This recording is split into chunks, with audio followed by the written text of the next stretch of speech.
Adulto, não. Atualmente me considero uma criança. É o livro da coleção Fritz falando. Esse é o número um, né? Ele fala da infantilização de adultos. É um livro de psicologia. Quem gosta de ler sobre psicologia.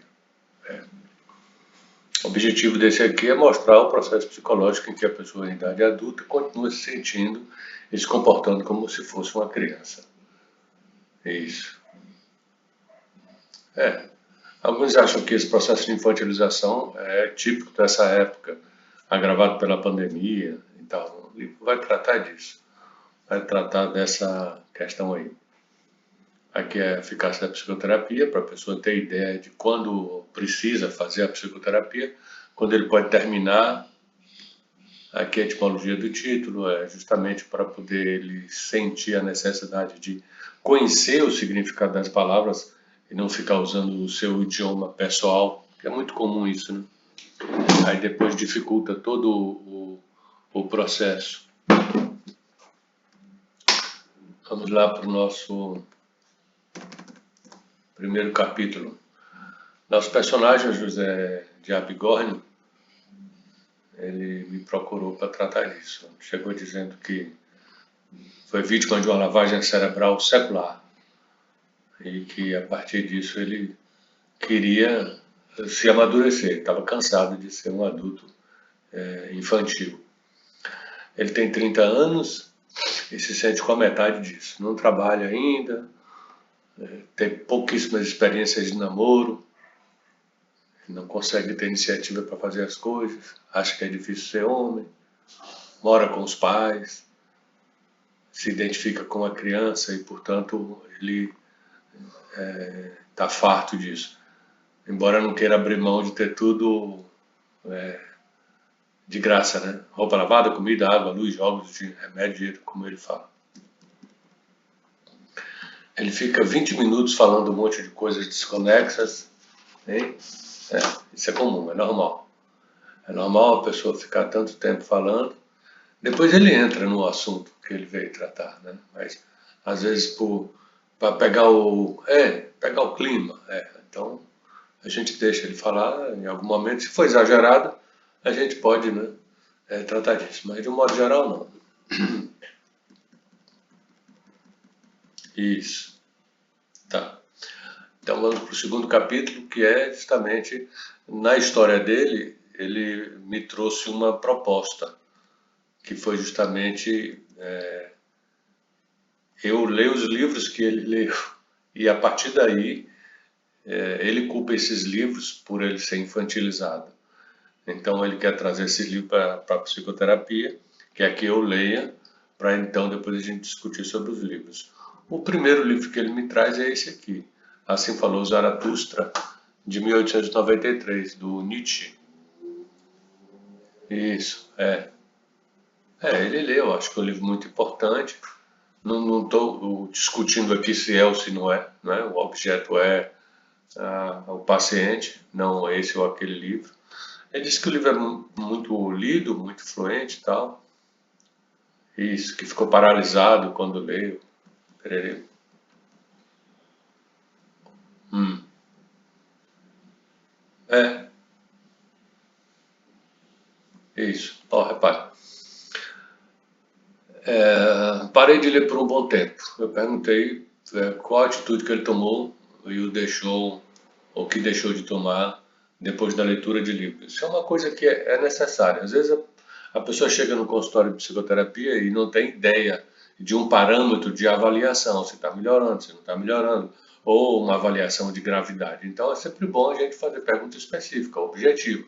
Por exemplo, está sem dormir por causa disso. E você pergunta, que hora que você vai para o quarto dormir, que hora que você levanta, para ter uma informação objetiva. Aqui eu pergunto ele que atitude ele tomou depois que leu o livro, já que ele disse que leu o livro e ficou super para baixo. Aí ele diz, parei de ler por um bom tempo, depois desse, fiquei sem ler outro, pensando, fiquei super para baixo, principalmente porque estou na ralé da humanidade, além de comum, sou muito infantil, às vezes me acho com 10 anos, sou dependente dos meus pais para quase tudo, e vou viver sem propósito, nem vontade para sempre e tal. Olha como ele é duro com ele, né? ele é muito duro e a gente precisa flexibilizar essa situação. Eu pergunto se ele ficou assim por causa do livro. Ele acha que foi, que a responsabilidade disso é do livro. A gente sabe que não é assim, né? É claro que o livro que você lê influencia aquele momento ali, ou pode mesmo influenciar a sua vida, mas não é porque você lê um livro que você está nessa ou naquela situação. Aí ele passa para vamos para a segunda sessão e ele vem com como eu pego os títulos. Eu vou, digamos, no contato, no convívio com o paciente, eu vou pegando uma frase aqui, outra ali, né, que a própria pessoa. Não, é um livro de ficção. Aqui não traduz a realidade no sentido de eu atendi Zé de Abegórnia. Zé de Abegórnia é um personagem que eu criei, ele é totalmente fictício. Bom, então a Geração Perdida, para quem não sabe, é um grupo de cantores, pintores, escritores, artistas, de modo geral, que vivem em Paris, fazendo nada, numa festa eterna, com ambições superficiais, propósitos fúteis, vazios existenciais, valores morais destruídos, abusando de ironias para passar o dia. Isso. Aí eu pergunto o que foi que chamou a atenção. Por que a Bigorne se incomodou com isso, com esse pessoal que vivia lá em Paris, com a Geração Perdida e tal? Aí ele disse, foi o fato deles terem crescido durante a Primeira Guerra Mundial. E sim, e que provavelmente foram afetados por isso. Eles eram individualistas, quebradores de regras, andavam normalmente molhados de tanta bebida. Muitos deles lutaram na guerra. Eles eram infantis com motivo, com um bom motivo, né? Como ele diz, tal. Isso. Pergunta se ele está justificando. Ele disse que se o pessoal da geração perdida tinha um motivo para ser geração perdida, que ele era a geração perdida sem motivo algum. Olha como ele é duro com ele, né? De novo. Isso. Aí ele diz, olha, doutor, os escritores de Geração Perdida abordavam temas da decadência das pessoas, da frivolidade da vida dos ricos, principalmente. E é aí que eu entro. Eu sou frívolo e decadente e de família rica. Como o senhor acha que eu posso dar sentido a isso? Isso. Bom, aí quem tem que... Exatamente, o psicólogo não tem essa função de consertar a vida do outro, não. Isso é uma coisa que é a própria pessoa que vai encontrar seus caminhos. O psicólogo vai andar do lado, vai acompanhar, vai conduzir, digamos assim, em algumas situações, mas vai deixar que ele mesmo encontre resposta para essa situação. Eu pergunto se ele não pensa em diminuir o julgamento de si mesmo e abrir mão, né, das riquezas. Ele diz que sim, já pensou. Mas a questão é a coragem de largar tudo para começar do zero. Ele sente pena dele, não sabe como se virar, nunca trabalhou. Aconteceu, eu entendo. Claro, né? Nesse caso, é preciso que a gente tenha cuidado. Não vai influenciar um paciente com 30 anos que nunca fez exatamente nada, nunca trabalhou, nunca ganhou um centavo, a largar tudo, a se afastar de tudo. Vai pedir esmola no meio da rua, né? Então, isso é uma questão que cabe a ele decidir e aos poucos a gente vai dando incentivo para que ele vá tomando isso, aos poucos venha. Uhum, isso, que aos poucos ele vai. Então, como isso é outra coisa interessante que você passa em psicoterapia. O paciente, de repente, aqui, ó, ele se sente muito pesado, chora, muda de cor, entende? Fica muito para baixo. Então, é interessante que a gente interrompa. Nessas situações, a gente interrompe, né?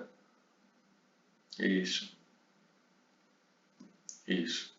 E que é só um lembrete para quem está assistindo, quem gosta de ler sobre psicologia, acesse o site aí, meu site, o www.fritzorch.com.br e vai ter lá opções de várias leituras. Depois ele entra, Zé de Abigórnio entra nessa terceira sessão, Homem Emasculado. Aqui ele vem com outro livro. Ele leu esse livro e... Cadê aquele livro? Está aqui. O Sol Também Se Levanta, lançado em 1927, de Hemingway. Ele lê esse livro e fica impactado com esse livro. Ok? Ele está fazendo uma relação entre uma coisa e outra. E aí o Hemingway foi um representante, né, da geração perdida na literatura, e que ele leu esse livro e se sentiu um fracote, um bestão, nas palavras dele, né? É o psicólogo que vai fazer. O psicólogo não faz julgamento de coisa nenhuma, a não ser dentro dele mesmo, ele tem uma hipótese, tem uma linha que ele vai ouvindo e vai criando uma linha de raciocínio para poder fazer seu trabalho. Mas ele jamais comenta sobre esse tipo de coisa. Quem vai se chamar disso ou daquilo é a própria pessoa. Não é o psicólogo que vai dizer, você é um fracote, um bestão. Isso não existe. É ele mesmo que está dizendo. Eu pergunto o que foi que chamou a atenção. Ele leu esse livro? Foi. O que foi que chamou a atenção desse livro? O Sol Também Se Levanta. O personagem principal se apaixona por uma mulher totalmente promíscua e abestalhada. O cara é um bestão, emasculado, impotente. Posso entender a razão de um homem se apaixonar por uma prostituta. Aquela questão de saber que não vai ser rejeitado, porque vai pagar, coisa e tal. Mas a mulher não precisava se vender. Dava para todo mundo, porque era otária e ordinária mesmo, e ainda chamada de lady e tal.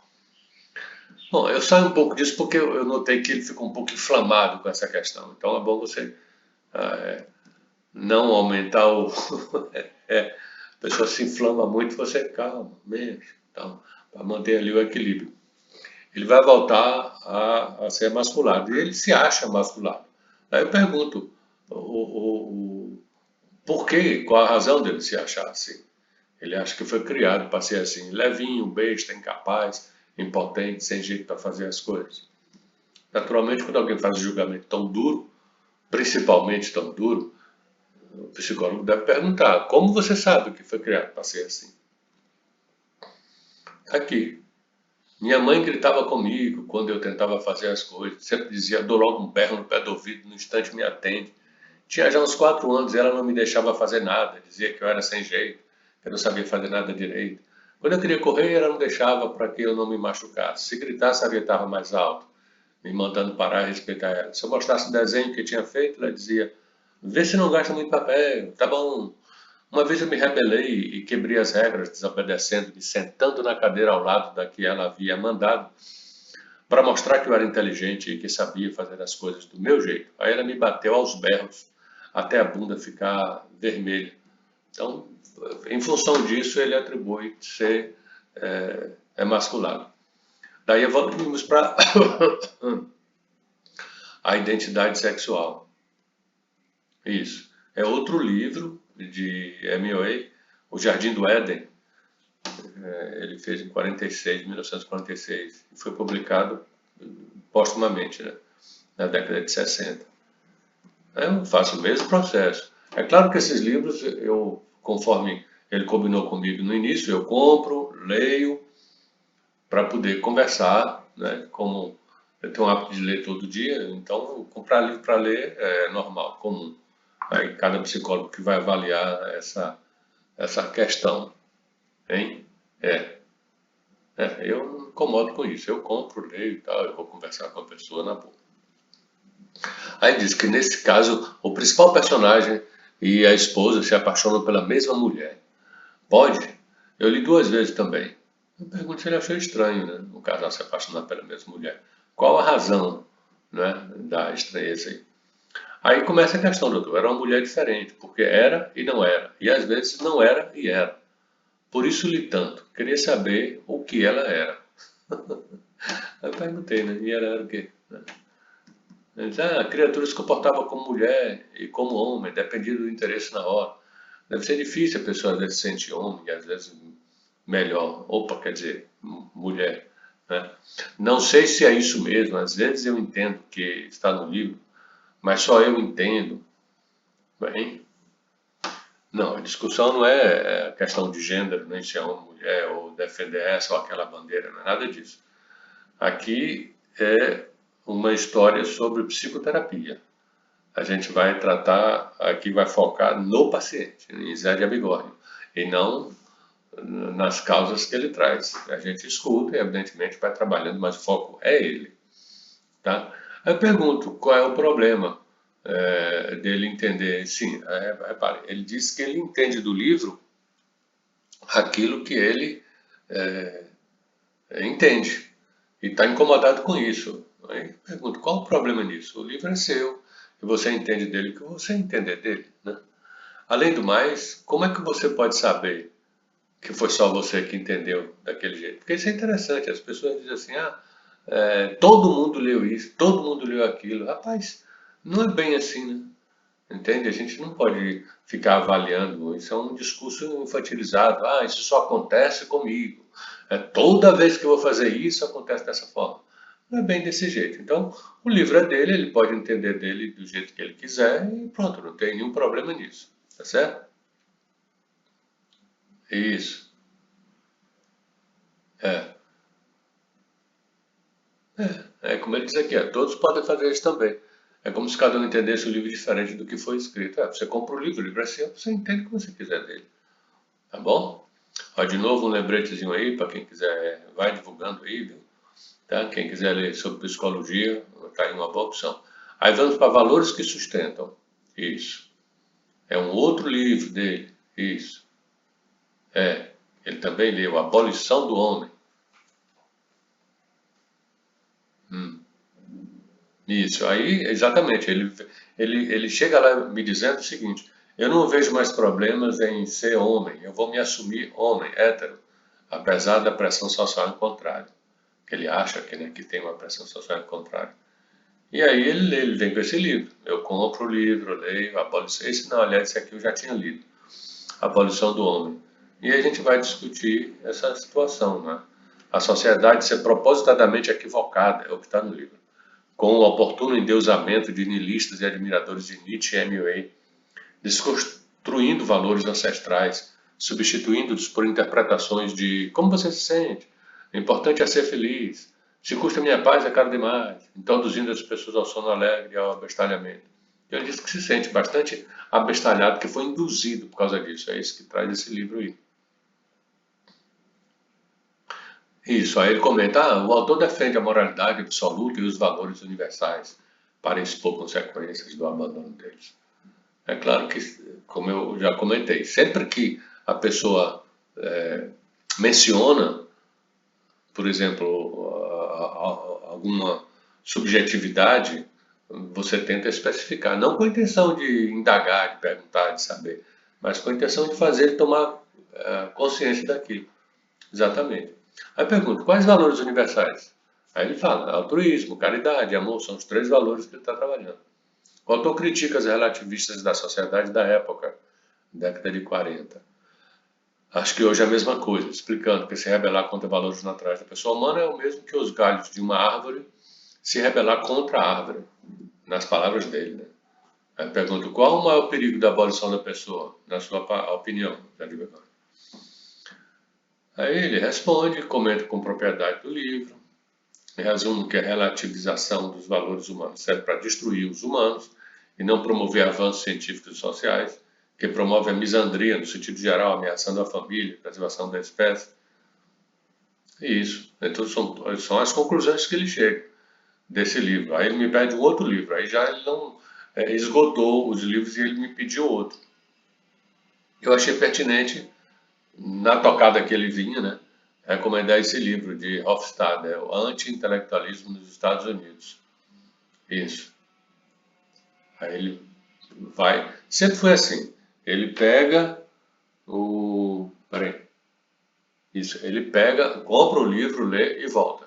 Não tem uma sequência de ser semanal ou.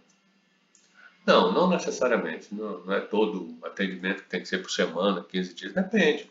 Depende do quê? Da idade da pessoa, do assunto, da gravidade. Nesse caso de Zé de Abigorna aqui, ele comprava o livro, lia e voltava. Às vezes com uma semana, às vezes com um mês e tal. Não lembro direito disso. Então, nesse caso aqui, ele compra o livro, menciona que vivemos numa sociedade com problemas de virilidade, maturidade, competência. Isso.